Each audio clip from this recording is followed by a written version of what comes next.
Hello everybody, welcome back to another video. I'm the Red Barons, and today we will be taking a look at two premium vehicles that you can buy, one for $59.99, which is the Leopard a1a1 L44, and one for $49.99, which is the Seahawk, the German premium Seahawk. The British get one for free, but the German one gets a few quirks in terms of options, but Seahawks at 8.0, Leopards at 9.0, so they're very good to use together. They were sold together in a German advanced pack or something like that.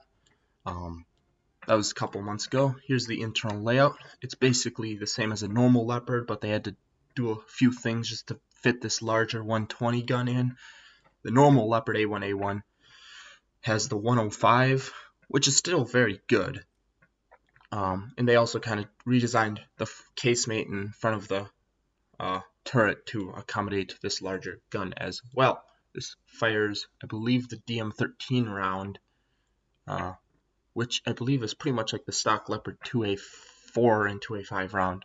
So that's pretty good that you get a stock 10.3 shell pretty much and 10.7 shell at 9.0.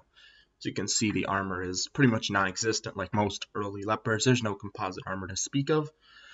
And you use your speed and mobility, as you'll see in the next couple clips, to basically keep yourself alive. I will be showing off the Seahawk here quick. Here's it. This one, as I said, comes with a few weird quirks in the form of these air-to-air missiles. AIM-9B is the British one. I don't believe has those. It's armed with 420 mils. Gets some bombs, some different rocket loadouts. Today I'll be taking out the 1,000 pounders just to do ground attack. And yeah, I mean, should be a fairly good comprehensive review.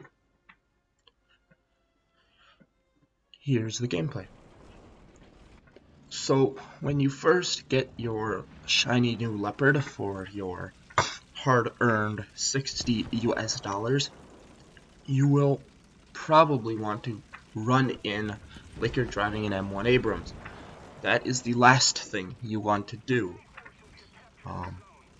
The first thing you want to do is assess that you're not being spawn camped if you get into a late game like I did, and then figure out a good position to snipe. I believe I have a Leopard 2A5 video here on this channel where I also am pretty much sitting in this location and I bop like, I think it was like 4 or 5 people, because it's open yet still concealed enough, and you can sit here basically by your spawn and cover some points and some approaches to points that a lot of people will take. So I'm using the thermals. Yes, this thing does get thermals, which is very, very nice. I take a range. I see something down there. Should I just slightly back up a bit? Still looking.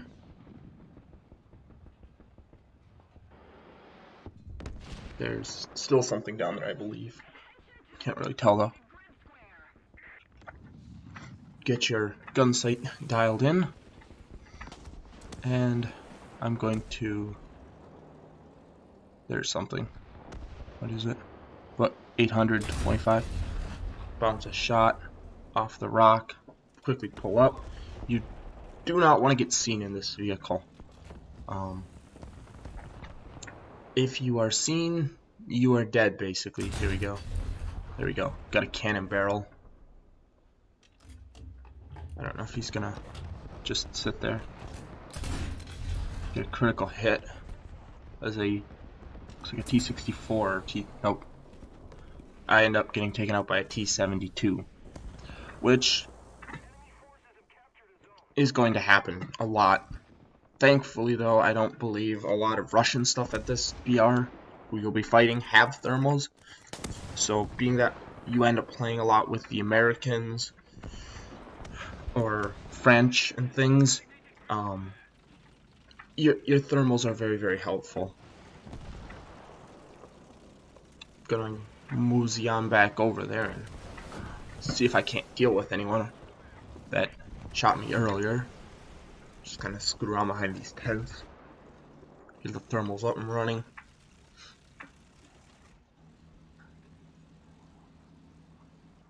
There's some smoke. As you can see, the mobility of this vehicle is very, very well. There's something. I think that was the guy who shot me earlier. Just gonna pull up behind this rock quick. Pull out. Spot him up. Get the range. And fire. Get a track. Immediately pull back. The shoot and scoot tactic is very, very big here. Enemy gets strafed out by a teammate. Trying to relocate him. He's somewhere over there. Where is he? Oh, there he is. Fire again. Critical hit right on the right side of his turret. Lower it a bit. Fire again. Target destroyed right through the driver's hatch. The DM13 round at 9.0 is probably one of the better rounds at 9.0. It has over 400 millimeters of penetration, I do believe, and its accuracy at long range is very, very good, and it uses the L44 120 gun, which is very accurate, to say the least. Here I go over here, try to pop into this little zone here. There's something down there. I see smoke. Tank moves backward after getting shot at.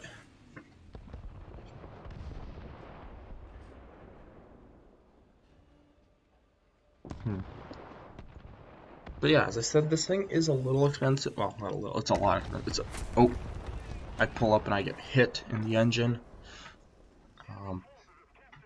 Yeah, this thing has like no armor to speak of. So you will, if you get hit, expect fires or expect instantly getting killed. It's not really built survivable. It's built for speed, mobility, and its ability to basically snipe. This is kind of funny actually, watching this one guy try to figure out how to hit me. I guess there's not a lot of me exposed, so got about 7 seconds left to repair. Freaking kept hitting the rocks.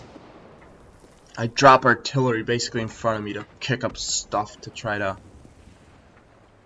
you know, mask me, because I ran out of smokes trying to cover myself beforehand. Kind of peek around here. Trying to locate that guy. Oh, there he is. I miss. Scoop back.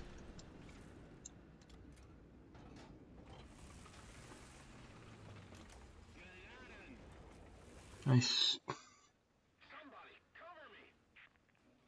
Kind of try to sneak up on him. Can't really see anything. B's being held.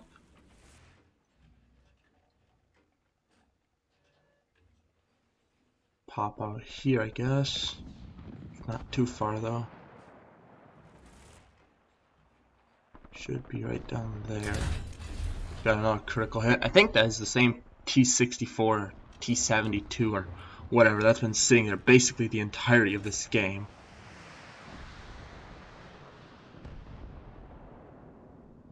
He's just gonna hide there. I didn't know how far away he was, so trying to drop arty would have been kind of stupid and pointless. I believe I get killed here very, very shortly. Oh yes, I get bombed out by Mk100. You'll hear him coming right now. I might not have been in immediate danger from ground forces, but if a hand grenade goes off by you, pretty much, you're dead. There's a lot of things that, if they go off by you, you are dead. As you see, there we go. Unfortunately, I'm not able to take my Seahawk out. I would have loved to have dogfought with a MiG-15 Biz-ish, but whatever. Here's the second match. Started a little late again. I need to switch that setting. But we end up zooming across an open field. They've already got the point on the hill over there, which is kind of dangerous just because of the fact that I've got to cross this open field. They've got the woods. There's something that just blew up. And they're in cover. I am not. Ends up trying to figure out where someone is. Get a range on that building. Use as a reference point. The tree. Oh, there's something up there. Oops, I miss. As you can see, I got pretty close though, so the gun is very accurate at long range. Or something over there. And set it up. It's over 1,000 meters away. Miss again. There's something over there. Critical hit. I end up getting my turret ring taken out. And my barrel explodes pretty shortly. Oops. Back on turret. Oh, enemy kill assist. Keep moving. That was an AMX-30, I believe. Which is very, very similar to the Leopard 1 A1. I believe it has a 105 gun. Pop some smoke to draw some shots towards it. There's a shot that just hit in front of that building there. Probably aiming at me. But someone fell short of a picnic. Not enough range. The binos don't get thermals, unfortunately, but that's to be expected. I mean, it is a 9.0 premium, so you can't get everything. Just sit here waiting to repair. And, get a couple seconds left before guns and stuff is repaired. There we go. So I'm gonna move backwards at an angle to the house.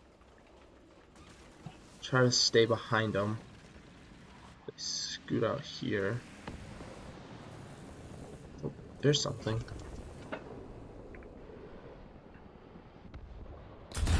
And don't get anything.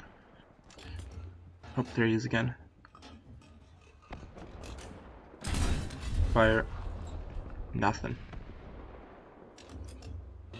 I don't think I'm leading him well enough. Nope. No love. I'm gonna watch this little ridge line over here. Oh, there's something up there. He fires, I fire, get a track. He's clearly not going anywhere. Quickly reload. He's getting strafed out by something. I don't know what. Get a critical hit. It looks to be a Vickers, like the MBT Vickers 7 or whatever it's called. Basically Fat Challenger. That bounced out the front plate. He's still sitting there, I know it. And fire, and target's destroyed right through the lower plate. Something over here. He smokes up. That was a Type 74G. And she's long since moved, so keep moving up.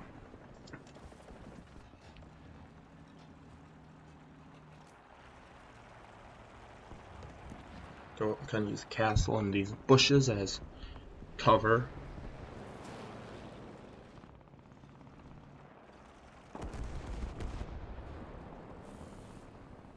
Nothing over there yet. Keep moving up. I should have been watching the town to my left a little better. I also should have been hanging back a little more. Maybe gone around the hill to the right and up the hill and around. But I don't. Keep trying to push up through the weeds. Something hits up there. I see anti-aircraft fire. Get a scope on him. Fire. Get a critical hit. Unfortunately, gun doesn't reload quite quick enough, and he goes behind there and hides, which is kind of a bummer, but that could have been a second kill had I fired just slightly higher. Again, there's something getting shot up there. And as I'm going along, a Challenger 3 decides he's going to shoot me directly in the side.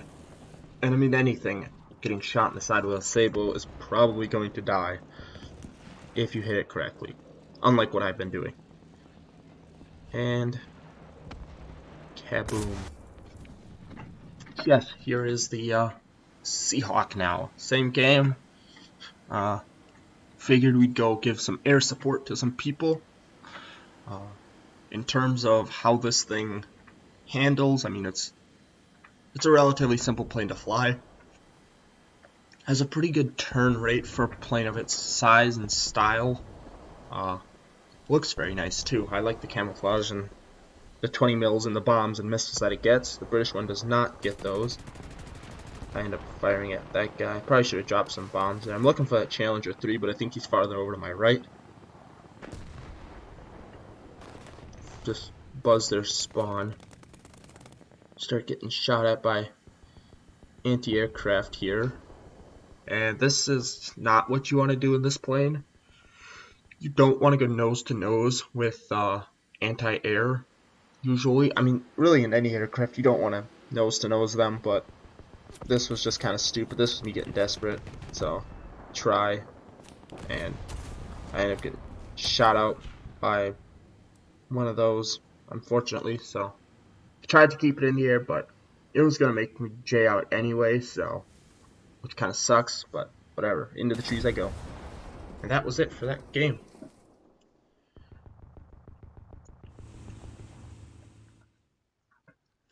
So here's the preliminary results. I hope you've enjoyed this comprehensive premium review of just some tactics and some tricks whilst using your brand new premiums that you buy off the Gaijin store.